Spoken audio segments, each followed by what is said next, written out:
My name is Branholm. I am a preschool teacher at Belmont Cragin Elementary School. We are experiencing, like schools across the district, cuts to the janitorial staff, but now CPS is only paying them to come up to 30 minutes ahead of time. Much love to our janitorial staff. They work really, really hard, but they are now in a position in which they're going to be forced to do double the work.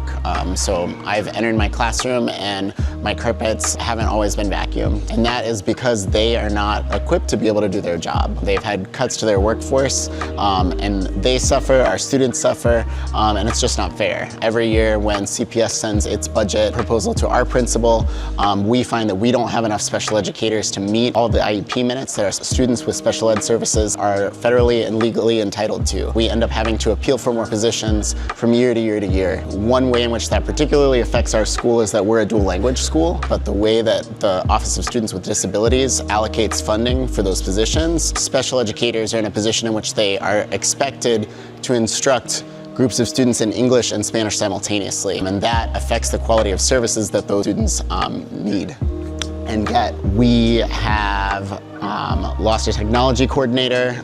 We do not have a librarian.